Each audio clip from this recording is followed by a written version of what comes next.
What is going on, everybody? Tech enthusiast here, and this is my review of the Realme X2 Pro. So this is the new budget flagship phone from Realme, and as you can see, it has the new Snapdragon 855 Plus CPU, and it also has a 64 megapixel quad camera. And I'm going to start off this review by seeing the contents of the box. So with the phone we have a TPU case, a USB-A to USB Type-C cable, and their SuperVOOC 50-watt charger, which can fully charge your phone in just half an hour. So on the left of the phone we have the volume rocker. On the top is the microphone. Then on the right hand side is the SIM tray and the power button. And then at the bottom is one of the stereo speakers, a USB Type-C port, and surprisingly the headphone jack. So good to see that's still there. And at the back here is the 64 megapixel quad camera, and I'll touch on that later on in the video. Okay, so in terms of the specs, it has the new Snapdragon 855 Plus CPU, a 6.5 inch 1080p AMOLED display with a 90Hz refresh rate. For the device configuration, you start from 64GB to 256GB of internal storage, and starting from 6GB of RAM to 12GB of RAM.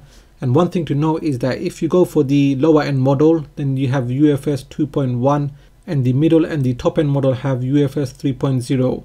It has a 64 megapixel quad camera, Android 9 with Color OS, a 4000 mAh battery with a whopping 50-watt charger.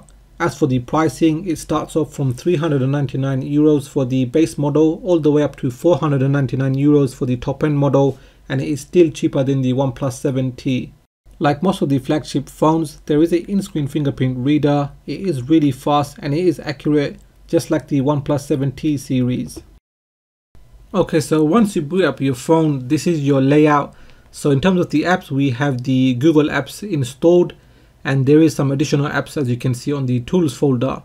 Now if you swipe up the screen here, you will get the app drawer, and all your apps are going to be here. Now in terms of bloatware, it's not too much. There is a few, just like Facebook, and on the right obviously some of the apps that you installed will go on your right, and as I mentioned before, they can go onto the app drawer. Now we're just going to have a quick look at the settings. So here you have the option to have standard mode, so that means there's going to be no app drawer, so like a iOS style, or you can have the app drawer. And the home screen layout, so you can have by 4x6 or 5x6, so that means more apps and games to show on your home screen.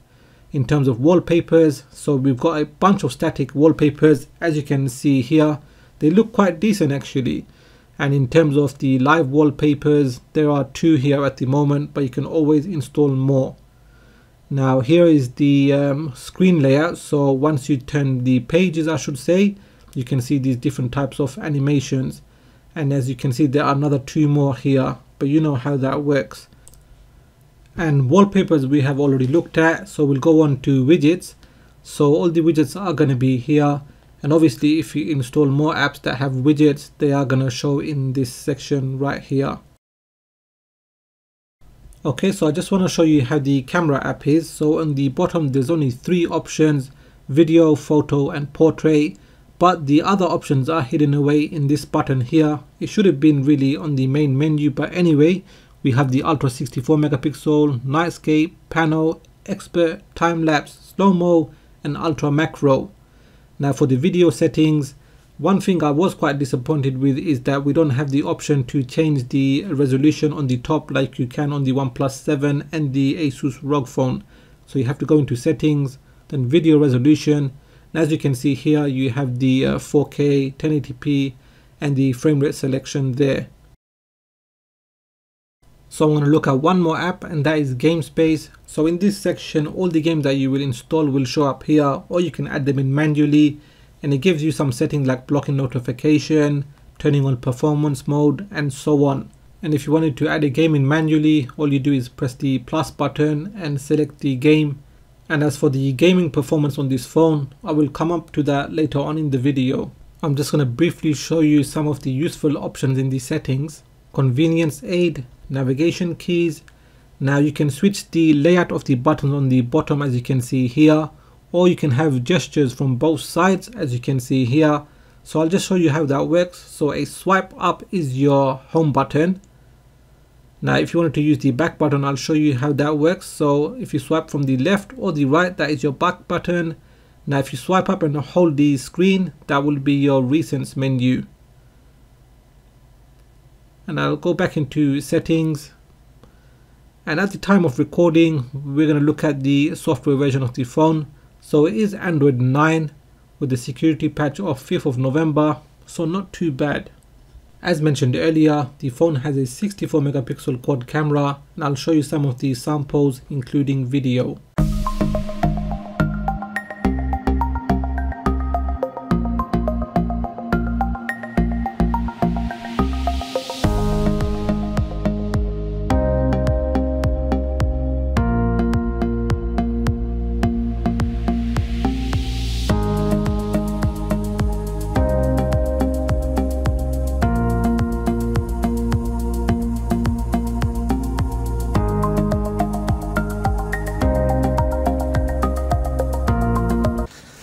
Alright, so I'm just going to go down here and see what we've got.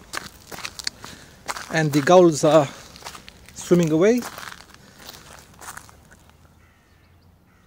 And let's see what we've got around on the surrounding area. Sun is up just there. Alright, and we're going to see the video stabilization between the two with a short jog.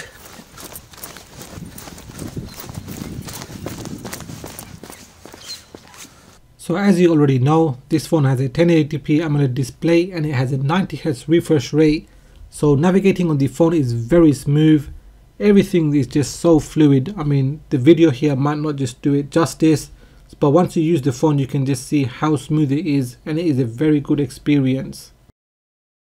So for media consumption such as watching videos, it is a very good experience. We still do have a notch, but it is the smaller size like the OnePlus 7T. And there's also stereo speakers, and sound quality is actually quite good.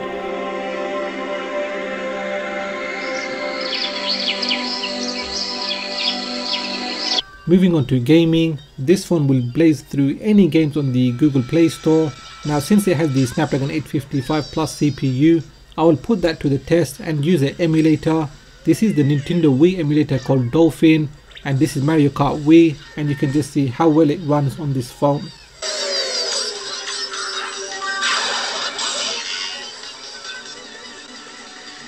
Battery life is very good, you can easily get through the day. Not the best as the ROG Phone 2 has a bigger battery, but the game changer is the 50-watt Super VOOC charger, and you can charge the phone in just half an hour.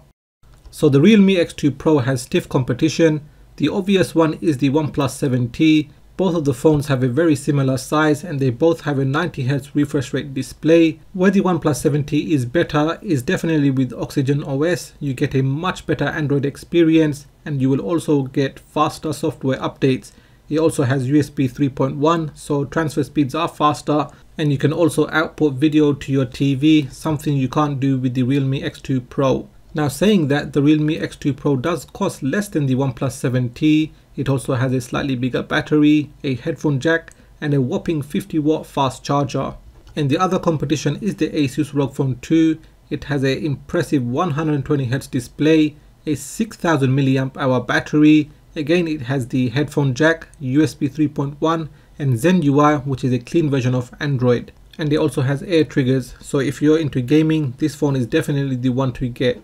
Now where the Realme X2 Pro is better is the 50-watt charger, and this charger can charge your phone from flat to full in just 30 minutes. So overall, the Realme X2 Pro has a lot to offer, like the newer Snapdragon 855 Plus CPU, a 90Hz refresh rate display, a 4000 mAh battery, stereo speakers, 50-watt fast charging, headphone jack, UFS 3.0 if you go for the middle or top end model, and it costs less than both of these phones here. Now Realme have mentioned that they will be releasing Android 10 next year, which is kind of late, but they will have a cleaner version of Android. So if you are on a tight budget, then the Realme X2 Pro is definitely worth looking into.